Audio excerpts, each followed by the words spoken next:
Picture this. I'm rolling down the long, winding gravel driveway of the only home I've ever known, exhausted after a month-long consulting gig in Kansas, dreaming of nothing but my own bed and a hot coffee when I see them.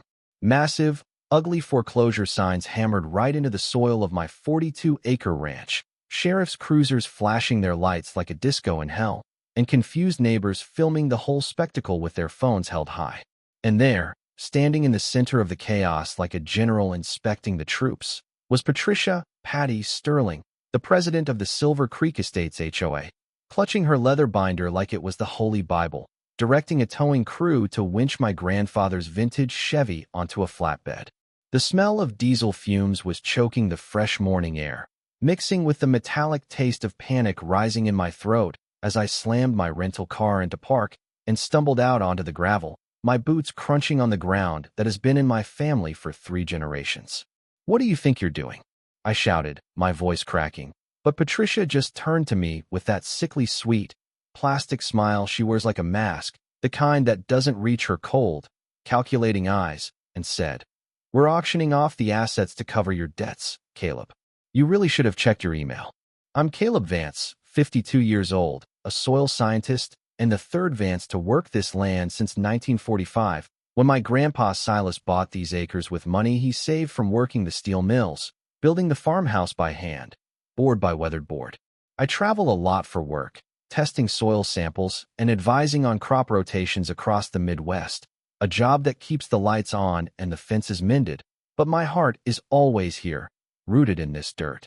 My ranch sits awkwardly on the edge of Silver Creek Estates, a cookie-cutter subdivision of McMansions that popped up in the late 90s like weeds, filled with people who love the aesthetic of country living but hate the reality of it. And nobody hated the reality of it more than Patricia, a failed interior designer turned HOA dictator who patrols the neighborhood in her spotless, pearl-white Mercedes SUV, looking for any blade of grass out of place. The war started 6 months ago, subtle at first, with Patricia nitpicking my hay bales, complaining about the dust from my truck, sending me weekly certified letters demanding I remove eyesore commercial equipment from what she claimed was a residential zone. It felt like death by 1,000 paper cuts, every letter a reminder that she wanted me gone, wanted my family's legacy erased to protect the delicate sensibilities of people who thought food came from a grocery store shelf. I fought back with facts, digging through county records at the Oakwood County Courthouse, proving that my grandfather's original deed had an agricultural exemption that predated her precious HOA by decades. But Patricia didn't care about laws, she cared about power. She hired a shark of a lawyer, claiming my exemption had lapsed when I inherited the place, a complete lie, but one that forced me to bleed cash on legal fees just to defend my right to exist. The neighborhood was split, with the old-timers like Elias and Martha Higgins, who remembered Grandpa Silas giving them fresh milk during hard times, standing by me, while the newcomers, terrified of Patricia's wrath and worried about their property values, looked the other way. Elias had been fined for having a bird feeder that wasn't architecturally compliant, and Martha was terrified to even wave at me for fear of retribution, which broke my heart because I knew they were good people held hostage by a tyrant. Patricia ran the board like a mafia don, with 7 members who were nothing but rubber stamps for her vendettas, passing emergency measures and special assessments whenever she snapped her fingers. Then came the Nebraska job, a massive contract analyzing soil for a corn conglomerate, money I desperately needed to pay my mounting legal bills. So I asked Elias to keep an eye on my livestock, packed my truck, and left, unaware that Patricia had been stalking me, learning my schedule, waiting for the moment my taillights disappeared to launch her master plan. I was 3 days into the job, sitting in a motel room that smelled of stale cigarettes and despair, when Elias called me at dawn, his voice trembling so hard I could barely understand him. "Caleb, you need to know what happened last night," he whispered. "She called an emergency meeting, gave us 48 hours notice via email while everyone was at work, and they passed Resolution 9B.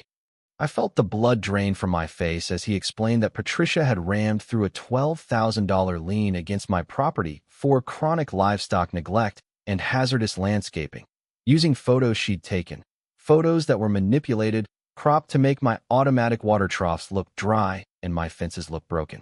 She had painted a picture of a derelict wasteland posing a danger to the community's children, and with me 1,500 miles away, there was no one to call her a liar. I hung up and immediately video called my attorney, Atticus Thorne, a sharp-witted guy who looked like he hadn't slept in a week, and as the fluorescent lights of my hotel room buzzed overhead, he started typing furiously.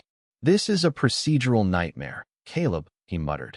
"Emergency meetings require specific criteria. She's violating her own bylaws, but we need to stop the lien before it hardens." But then Atticus found the connection that made my stomach turn over.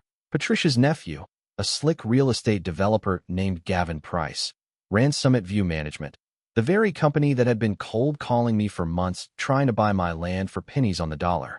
It hit me like a physical blow. This wasn't just a neighbor dispute, it was a conspiracy. Gavin had already bought the 2 parcels flanking my ranch, and I was the hole in the donut, the only thing standing between him and a contiguous luxury development he was calling the Reserve at Silver Creek.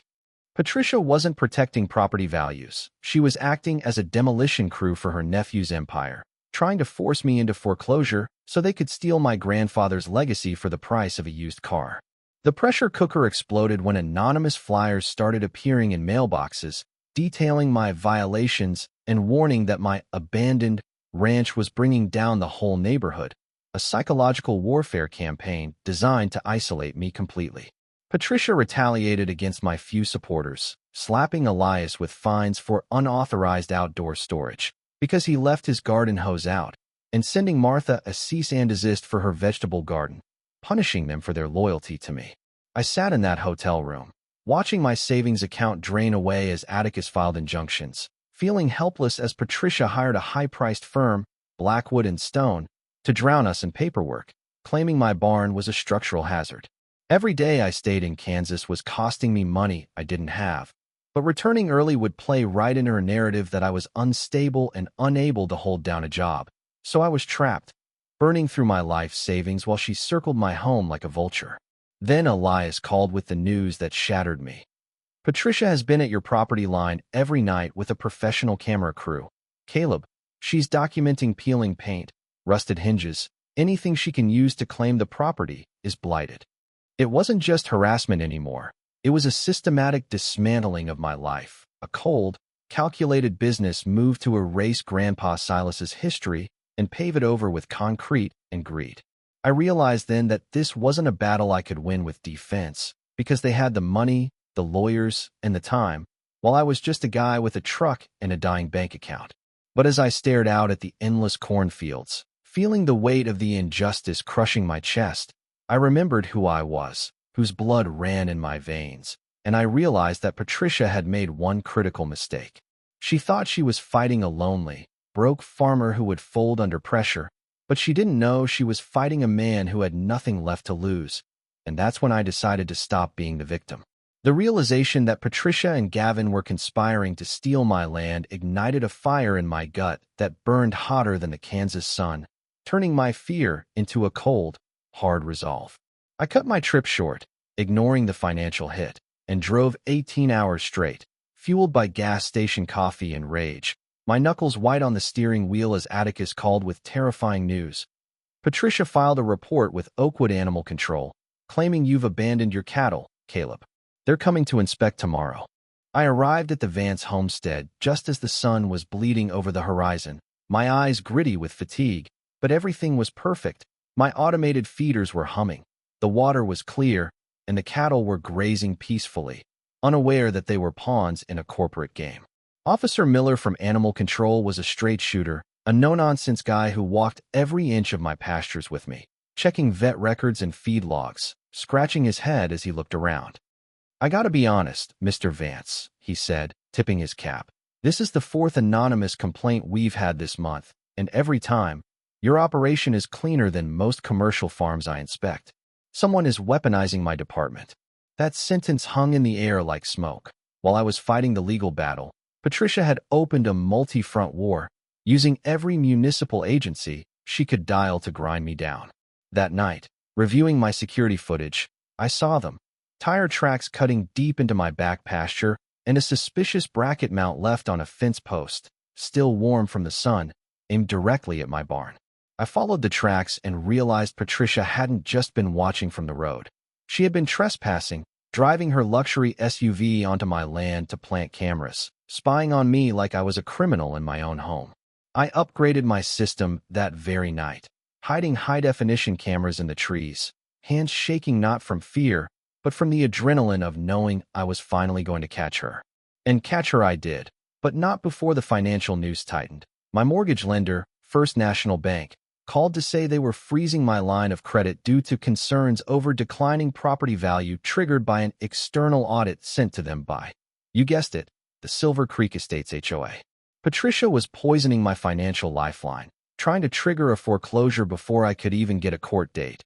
And the stress was so thick I could taste it, a metallic tang of desperation that made it hard to swallow.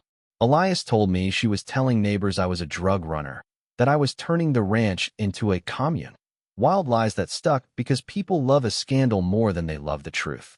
But then, the breakthrough happened at 3 a.m., amidst a sea of paperwork on my kitchen table, when Atticus sent me a file that changed everything.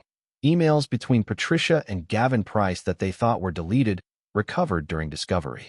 They outlined the whole scheme, Operation Dust Bowl, they called it, a detailed timeline to remove the agricultural nuisance, accelerate the distress sale, and worst of all, Patricia's personal stake. Gavin had promised to pay off her massive credit card debt and give her a condo in the new development. She wasn't doing this for the neighborhood.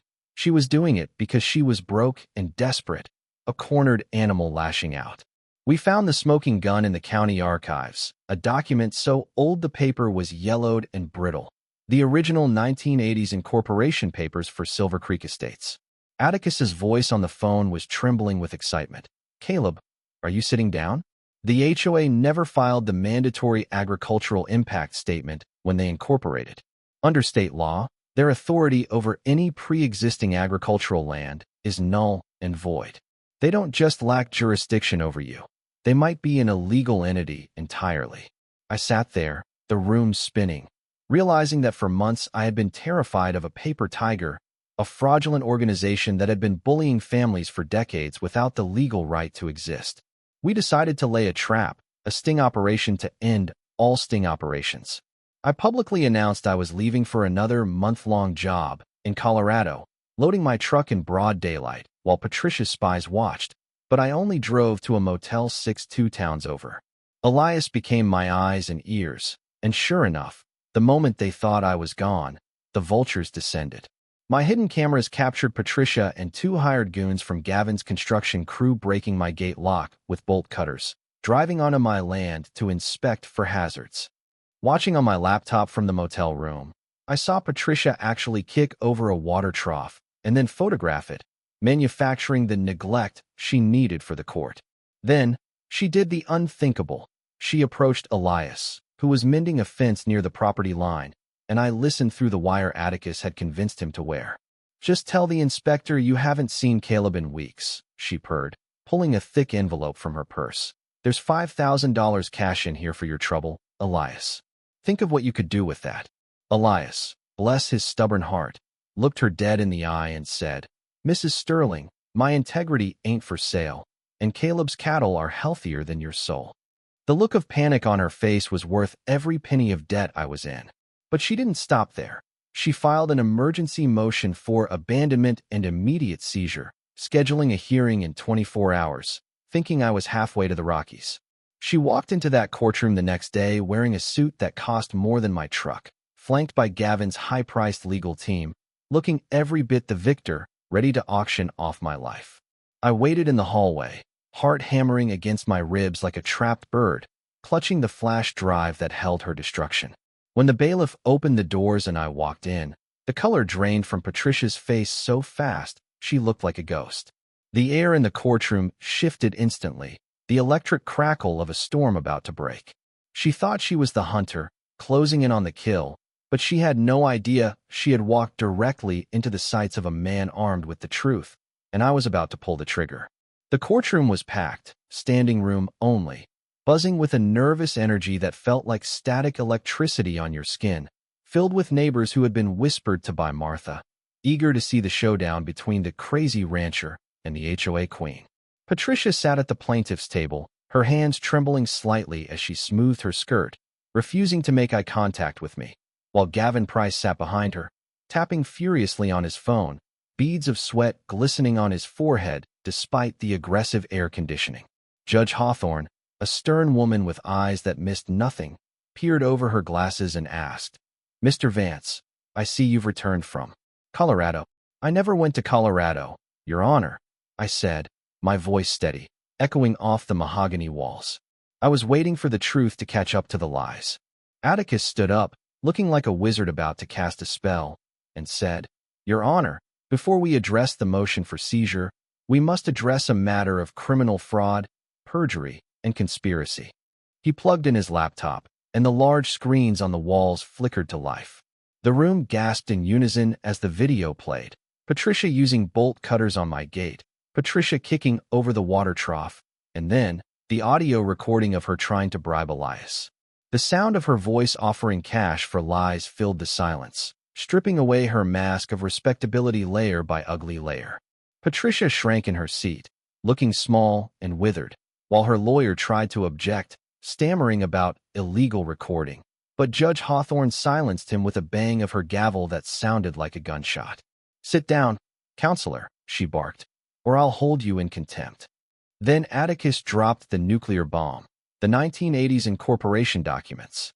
"Your Honor, Silver Creek Estates HOA failed to file the required agricultural impact statement 30 years ago. They have no jurisdiction over the Vance homestead, and furthermore, their entire incorporation is legally defective. They have been collecting dues and levying fines illegally for decades." The murmurs in the gallery turned into a roar of shock. People were looking at each other, realizing every fine, every threat, every dollar they had paid was a sham. Judge Hawthorne looked at Patricia with an expression of pure disgust. "Ms. Sterling, not only is this motion denied, but I am referring this evidence to the district attorney immediately. You are to remain in the jurisdiction pending criminal charges." The aftermath was swift and brutal, a cascade of justice that felt like a cleansing rain after a long drought. Patricia was arrested right there in the hallway, handcuffed in front of the neighbors she had terrorized, sobbing into her designer scarf, while Gavin tried to sneak out the back only to be met by deputies who had warrants for his arrest on real estate fraud and money laundering charges. The investigation revealed that Gavin had leveraged the entire development scheme on loans secured by my land he didn't own, and when the scheme collapsed, his company imploded, taking Patricia's finances down with it. 6 months later, the Vance homestead was more alive than it had been in years. We held a freedom festival in my restored barn, the smell of barbecue smoke and fresh hay filling the air as the entire neighborhood, now freed from the tyranny of the dissolved HOA, celebrated together. Elias and Martha were the guests of honor, their laughter mingling with the sound of a bluegrass band. I got my legal fees back, plus damages, but the real victory wasn't the money. It was seeing the relief in my neighbors' eyes, knowing they could paint their doors whatever color they wanted, grow their own food, and live without fear. Patricia was sentenced to 3 years in federal prison for fraud and bribery. Gavin got 5. I used the settlement money to set up an agricultural scholarship in Grandpa Silas's name, ensuring that the next generation would know how to fight for the land. Standing there that evening, watching the sun dip below the horizon, painting the sky in shades of purple and gold, I ran my hand over the rough wood of the barn door where my grandfather had carved his initials, SV, 70 years ago. He taught me that you don't start fights, but you finish them. Patricia thought she could erase us with paperwork and intimidation, but she forgot that roots run deep, and truth is the only thing that lasts. We didn't just save a ranch, we saved a community. But here's the question that keeps me up at night. If I hadn't had the resources to fight, if I hadn't had the time to dig, would they have won? How many families out there are losing their homes right now to petty tyrants with a clipboard and a God complex, just because they can't afford a lawyer to prove they're right? Is justice really blind, or does it only see the people who can pay for it? Let me know what you think in the comments. I have a feeling this fight isn't over for a lot of you.